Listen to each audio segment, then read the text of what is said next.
Hi, this is David.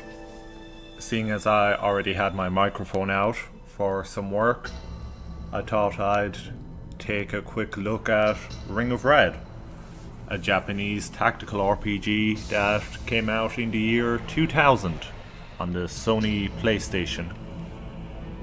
Developed by Konami, it's kind of an odd game. It takes place in an alternate universe, split timeline sort of deal, where Japan did not surrender after the dropping of the atomic bombs at Hiroshima and Nagasaki, and Operation Downfall went into full effect, and that brought about the end of the war instead. And that resulted in a Korea-like partitioning of the country. Oh, and also there are mechs, there are Gundams basically. So that's something. The opening movie is also pretty awesome. This is a game that came out very early in the PlayStation 2's life cycle. And even in North America, it came out within the first 6 months of its launch. I think it's a game that would have been less likely to have been localized if it came out later in the console's life cycle. But this is how the game kicks off, and how every chapter kicks off. You get this summary of what's happened before, and this basically tells you what I just told you. Japan is divided into two because, as you can see, the Soviet Union formally annexes Hokkaido. Now, Ring of Red was directed by Masahiro Hinami from Konami, and designed in terms of world building and battle system by Yukio Futatsugi, who's most known for the Panzer Dragoon series on Sega's line of consoles. So, and I believe a lot of the team who developed this game also formerly worked on the MechWarrior series, although the amount of influence that has on this game is, I think, negligible. It's, in comparison to MechWarrior, it's not a particularly in-depth mech game.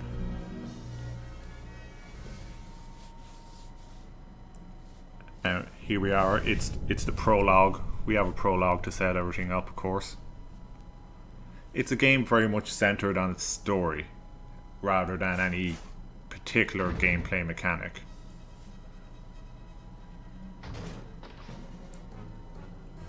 There's our project leader. I mean, it's sort of a slow start. Here's our character, Masami von Weizsäcker.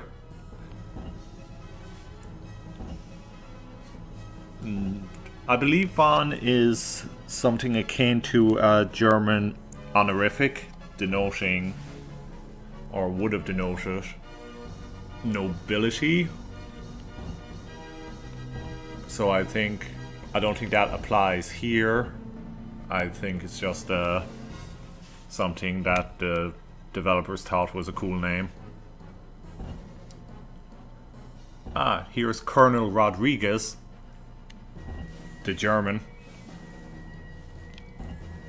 What's interesting about this, and what was changed or de-emphasized between the Japanese and Western releases, is the collaborative nature between Germany and Japan in World War II, and also between ex-Nazi party members and the Allied forces following World War II. In the Japanese version of the game, Rodriguez and our other boss are both confirmed ex-Nazis who were taken into the fold post-World War II because of their capabilities with mechs, AFWs as they're called in this game. Whereas in this, the North American version, they're still Germans, but it's sort of de-emphasized. I mean, that's still pretty bad. War crimes. It's just a strange thing. He's your gruff but ultimately caring mentor. But I mean, that's sort of reality. These people were taken in a lot of countries. Anyway, we have the operation room where we just go over what we were just told. Training exercise, information, which you saw me just enter, record room, which is saving, and sortie, which is the battle itself. So let's go. More talking. Oh yes, that's Ryoko Minakawa, I believe. She's our gruff teammate. I don't want to spoil you, but there might be a chance she warms up to you later in the game. Anyway, this is what Ring of Red is, for the most part. It's a grid. There are units on the grid. Good units are blue, bad units are orange. Most missions are blow up the thing and don't get blown up yourself.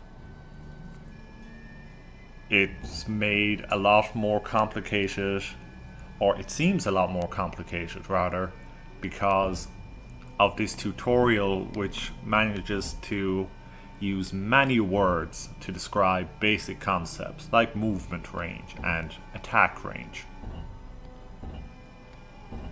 Yeah, see, you can attack and you can recover health and so on. And oh, you can confirm to attack. You see, it's stuff like this that makes relatively simple games seem not even more complicated. It's just needless. Yeah, different types of AFWs have different preferences for ranges, which makes sense. Oh, let's not go over that again. So we move and we attack the target.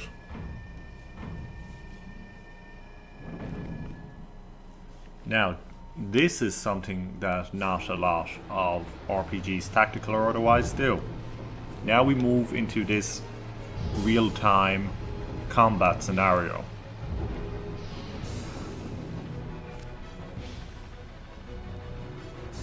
I like this music. Okay, we got the timer at the top. That shows how long this engagement is going to last. On the far left, you could see that timer ticking over, which means we are now able to fire a shell from the AFW. And that means aiming, and aiming is just a matter of waiting it out until you feel safe to fire. But if you are hit while aiming, your accuracy will plummet and you'll have to wait again. Luckily, this is just a dummy. It's not going to fire back. We can also move forward and back, and that can affect accuracy accordingly. You can see hit points. The W and L lights stand for your weapon or your leg, which can be damaged. There are also counters for special shells and special abilities, which we don't have because it's the tutorial. the enemy theoretically has all these features as well, but it's a dummy propped up on a truck. AFW brake. I mean, it's a nice idea, and I think it works fairly well. I mean, obviously in these tutorials it looks pretty basic, but once you're against more advanced units where there's a lot of maneuvering, it can be pretty interesting. Okay. Gonna have a chat. Weizsäcker has sort of an identity crisis. You know, he's between two cultures. The game will work on this, unsurprisingly. But I mean, it's an interesting game, especially in terms of setting. Japan is partitioned into North and South Japan. The North is backed by the Soviet Union, the South is backed by NATO. It's very analogous to the Korean War in that respect. In fact, there's a North Japan, South Japan civil war that happens in the 50s, to extend that analogy even further. So the game kind of goes into a lot of questions of what it means to be Japanese, about how these people, North and South, can be enemies but still share the same core nationalist belief in a form of pan-Japanese identity.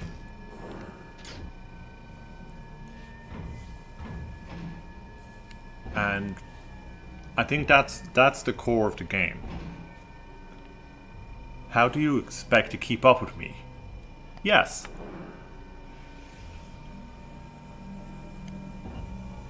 Yeah, that's the core of the game, this reconciling this splintered Japan with what we know of Japan, which is still a unified nation state.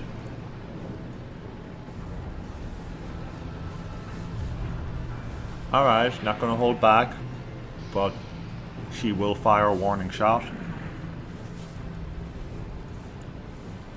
Alright, this should be a little tougher. Okay, let's move back a little. There we go. Let's aim. See, she is also aiming.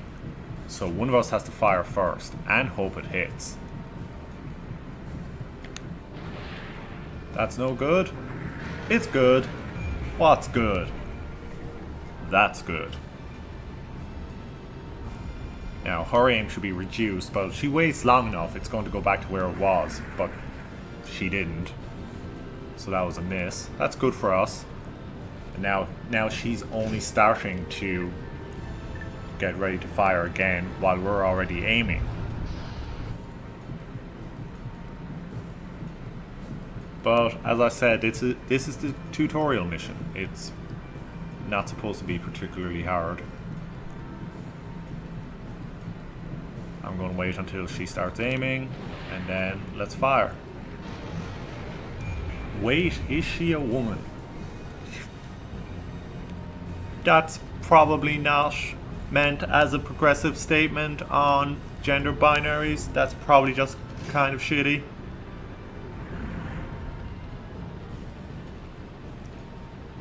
I kind of hoped she would have hit us there, just for that.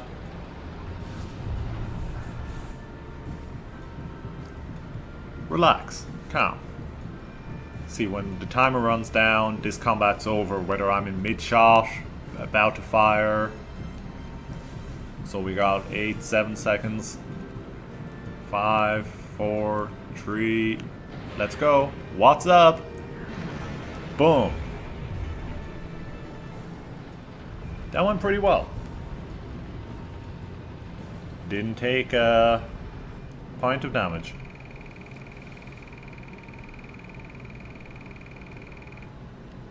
Got her down halfway.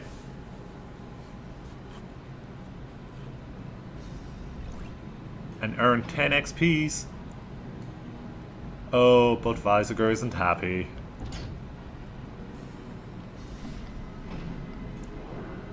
Well, let's see if we can finish this off.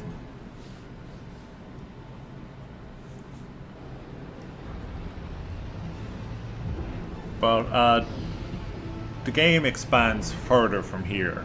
Obviously, you get additional teammates.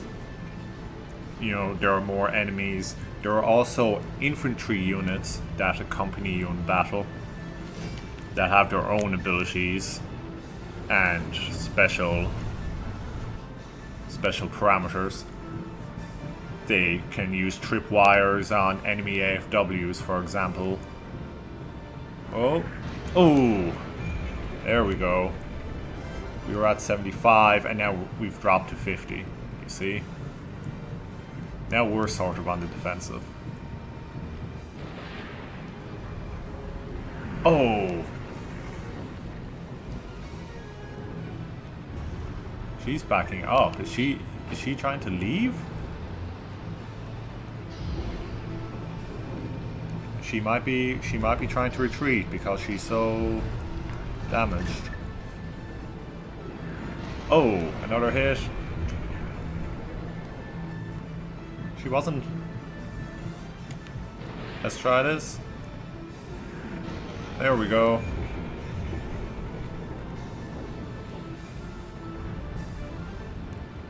Yeah, her health is pretty low. I could understand why she'd try and back off, reduce the accuracy.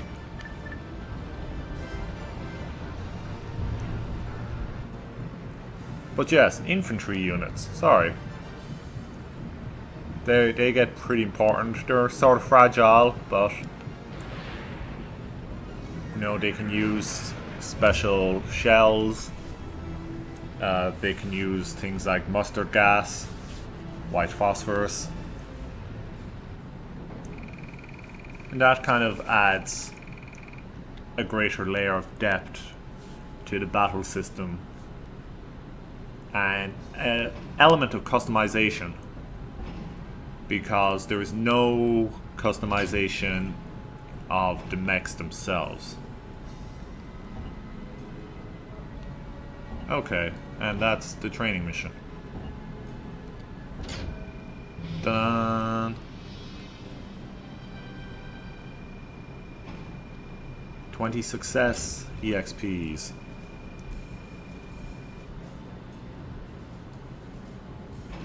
Then after every combat you just get this little, hey, what did you blow up? And you usually get yelled at by Colonel Rodriguez, who's still allowed to wear an approximation of his Nazi uniform, because why not? I guess. If you're going to take in ex-Nazis into the fold, the hat, I guess, isn't the biggest problem, right?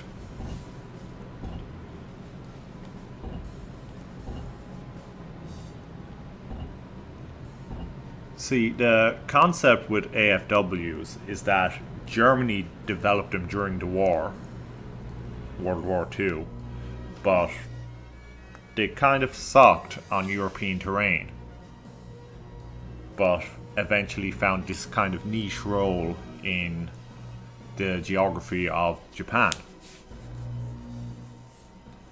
So Japan is home to these big, clunky, specialized mechs that don't really work well most anywhere else. It's a sort of, I mean, you have to suspend quite a bit of disbelief, but it's a decent way to explain why this isn't just a mech-filled world. That these are specialized weapons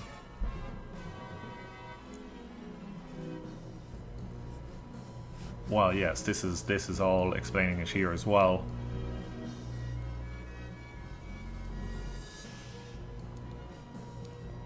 See, there are also foreign industries involved, which ties into foreign influence in both North and South Japan, which makes up a lot of the story of this game. More combat training for the second mission. So, as you can probably see now, there is a rhythm to this game. You get one of these scenes, a mission, parameters, and then you will sortie to fight the battle and get the ramifications from that, and then you repeat. And you do that throughout the 20 or so, I want to say, missions in the game. Although later on missions get a lot longer because there are far more units. But for now, it's just another training mission with another new unit. So we'll do that, and then I think I'll call it for this video. Don't know what this guy's deal is. He worries too much apparently. He has glasses. Neat hair. I kind of like it.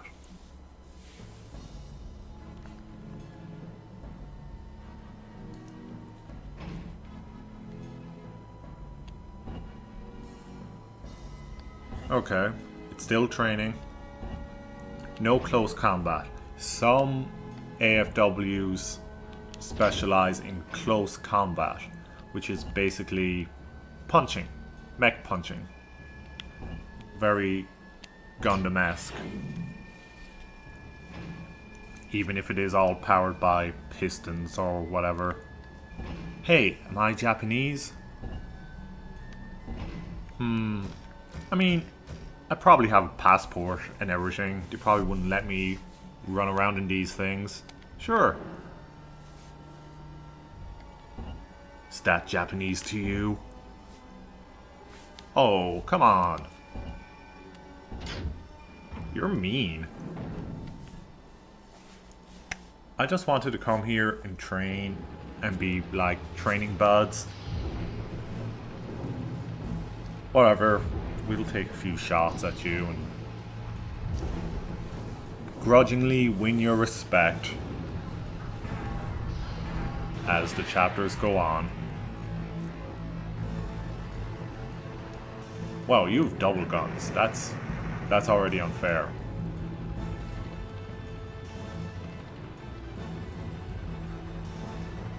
Alright. Hey, no. That's not allowed. Don't. Okay.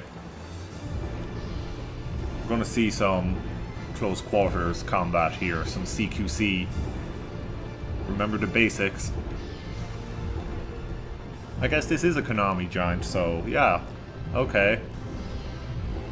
This is where CQC comes from. The boss learned it from watching these mechs. And it's also where the Emmerichs got the idea for Metal Gear. It all comes together. It's all one big shared universe. Ah, okay, that looks painful. No, stop, please.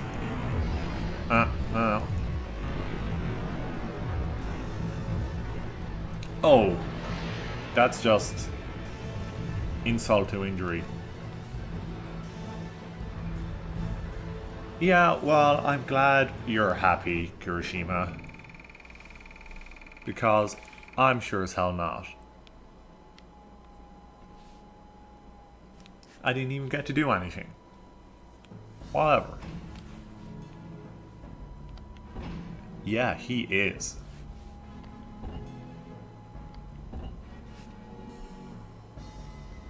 Oh dear. Kirishima's dead. So this guy is some other jackass. Yeah. The ghost of 10 years past. Always a good sign when someone is a ghost of 10 years past. Always a good guy. Always a North Japanese. They're the worst. Being all from the north. Alright, let's go get him. Let's go get some exposition. Props to Weisiger for not caring about exposition. And also for being a rookie, I guess. Those are rookies' eyes, if I ever saw them. See, it's all Metal Gear.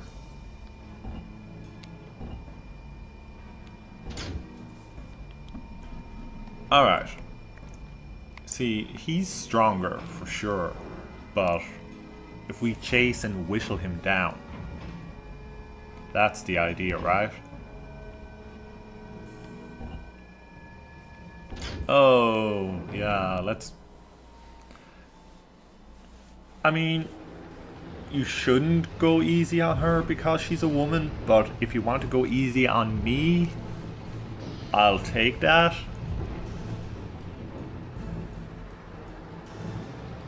No, stop. If you just punch me immediately again, I'm going to be very upset.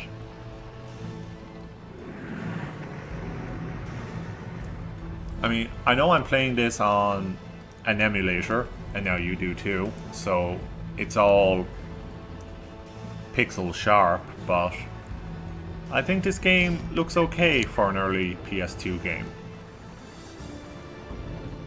Oh.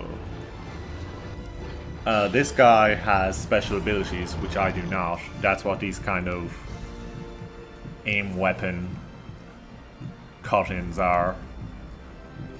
Don't aim at my weapon. I need that weapon. I needed to shoot you with.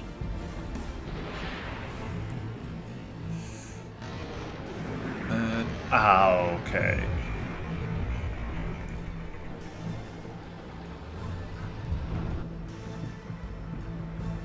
Alright, we can still fire even. Oh, he's going to dodge as well. I believe the dodge action makes it that the next attack that I fire will miss no matter the accuracy. Or maybe it just decreases its chance of hitting greatly. But I'm just going to spend a shot. Yeah, and he gracefully sidesteps that. This isn't going too hot either. Also, he's backed off quite a ways. Let's try and get closer. Whew. Thank you for not hitting me. Oh, again? This isn't fair. But if he spends all his special actions in this one round of combat, it might make things a little easier elsewhere. We shouldn't miss, but we do. But it's okay. You know, blow all your skills here. That's fine. Our weapon is actually doing okay as well, which I'm surprised by, but hey. Oh, I thought that would miss. He's firing very quickly. He's not aiming for long.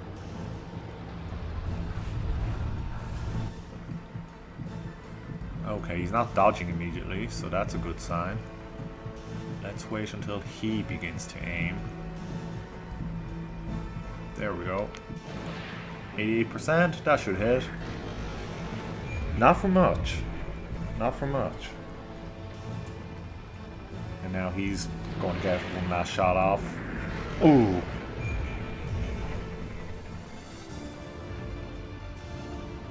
I hope we can get one more off.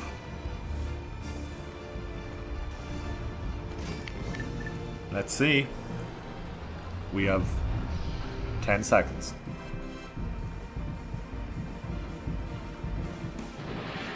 Oh, good, good.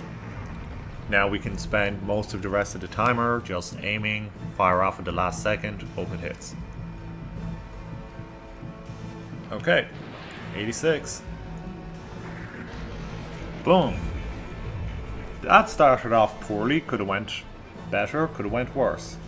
Less than half health isn't super.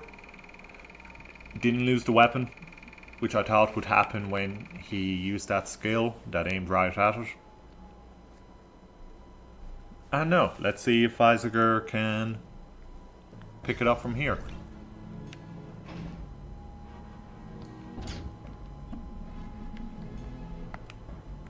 Let's see, we should attack from medium range. So we will.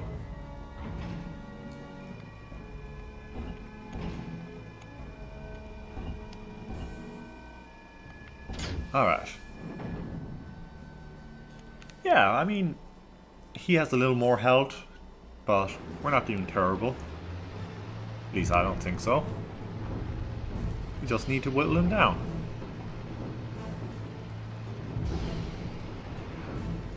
And like I said, he's probably used most of his abilities, so... Also, it would be a shame if I died in the first real mission of the game. It would be kind of sad. Especially after talking about how this game isn't terribly novel in its grid battle system. If I was just to take a few pot shots and die. Gonna let this build up. 80, that should hit. Alright. Knocked him back a bit. Oh, I don't want to brace myself. This is... Do you miss? Oh, he got my leg. That's bad. That's going to really reduce movement possibilities. He's backing off. Let's get this up to 80. Okay, that wasn't too bad. 55 damage. He's still doing better than me though. Oh! Lucky, lucky. Now I believe if the leg light was red, we would not be able to move at all. But instead we're just a lot slower. This will probably be our last shot of this combat. So I'm going to fire when he starts to aim. There. That should reduce his aim. And that gives us a greater chance to... Oh, the combat ends. He's just running away. Don't do that. Just because I'm doing well.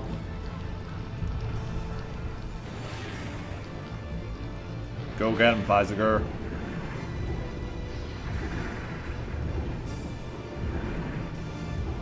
Or not.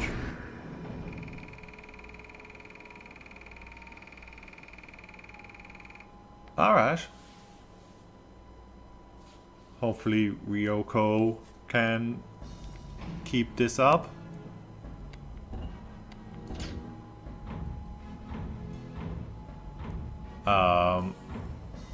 You can't. That's not fair.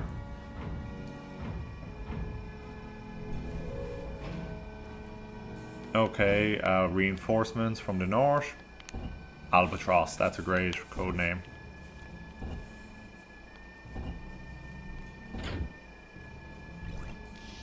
Hey, level up. Now see, this is what I mean. When you level up, your stats get better.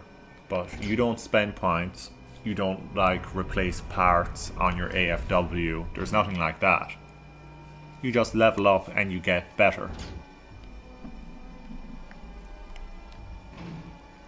So you're also able to recover health on your turn. It takes more time, as you can see in the top right, than doing any of the other options. And it doesn't heal you a great amount, but if you've the time to do it and there are no immediate targets, it's a good idea. Eventually, when infantry units come into play, they can heal you a lot more efficiently. Okay, so these AFWs are light AFWs, which are a lot more fragile than the medium AFWs we've seen so far, and much more effective at short range rather than medium range, because they just use mounted machine guns instead of armed cannons. So with that, we're going to start this combat out by backing off. That'll decrease the accuracy and the damage that their machine guns will do.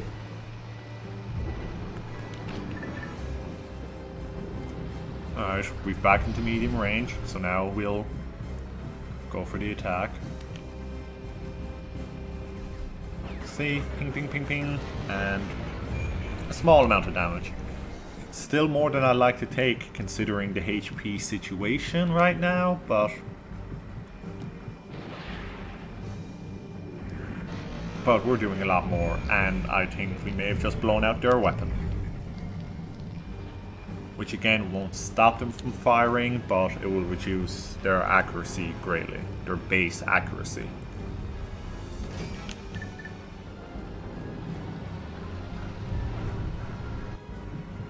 Get ready to fire again. Now we've more time because they're going to have to wait longer to get a viable accuracy. Oh, and we got their leg. This is a good combat for us. We've been doing well in this entire mission, really. Yeah, see,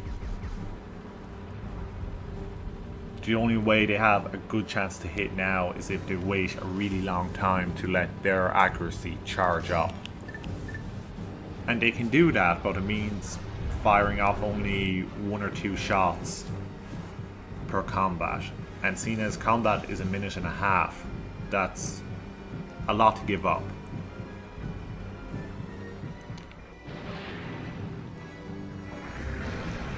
AFW break. The localization in this game isn't perfect, but as far as dialogue and plot goes, it's done quite well. It's more in things like menus and in-game mechanics with things like AFW break or answering personal questions that can't be answered with yes or no, with yes or no, that things get a little weird. But I mean, that's sort of how it was at the time. And 16 years removed, it's less crummy feeling now and more just kind of amusing, or part of the charm. Oh, don't attack me.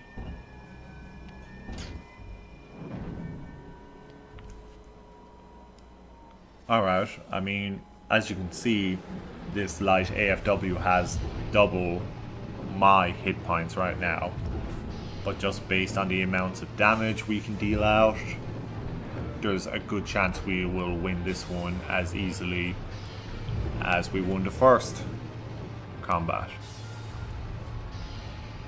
Defeating an enemy AFW in the first round of combat is very helpful, especially in bigger battles where you are dealing with swarms of enemy mechs.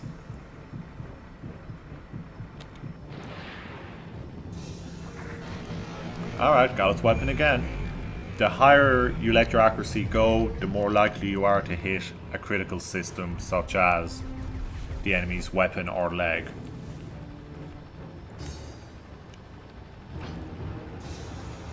Although it doesn't matter if you destroy both their weapon or their leg, those AFWs still function until their hit points reach 0.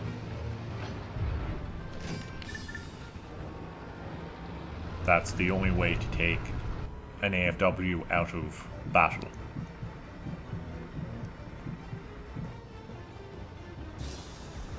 Okay, good. You can see underneath the timer the range we're at and the relative position of the two units. If a unit backs all the way off the range of those two counters, you retreat from the battlefield. And that can be an option sometimes, because sometimes you're the light AFW and you're going up against something with a big ass cannon that wants to wreck you. Because medium AFWs are not the most powerful AFWs. They may seem it from this combat with this second AFW break, but they are not the tanks. You will know the tanks when you see them, because they look like literal tanks.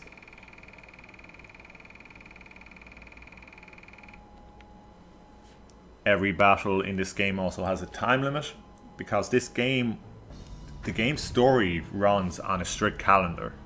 There are dates for the beginning of all these battles. So if the current battle extends beyond when the next battle would begin, that's a game over. But he got away, and as you saw, it's because the plot demanded it. Normally, he would get away in a more natural way, in that we couldn't do enough damage. But because we did really well in those first two encounters with him, it kind of sped that along, so he just ran off the battlefield rather than taking normal turns. And that's a shame. I know sometimes you have to follow the plot like that, but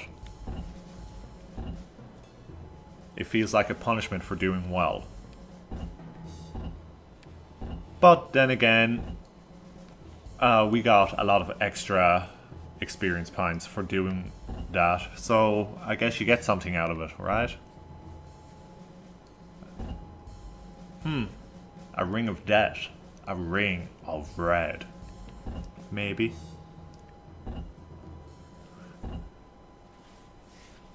Googling this game is a pain in the butt, because if you just Google Ring of Red, you're going to get a lot of Xbox forums complaining about red rings of death. Which, I mean, yeah, if you add PS2 and put it in quotations, it helps, but it's still a pain.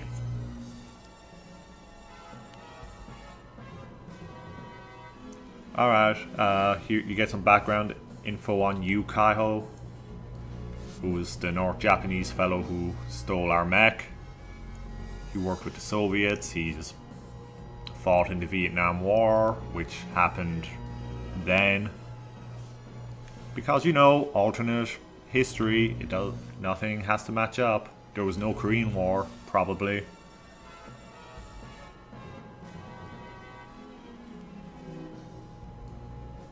Okay, now it's in first person. I don't know if Weisiger is writing this. I don't think so. It might be Glasses Man. Glasses Man is probably writing this. And we go into chapter 1, the divided two regions. And I think I'll leave it there. I might come back to this in a later video, maybe not. Either way, have a good day. And thank you for watching.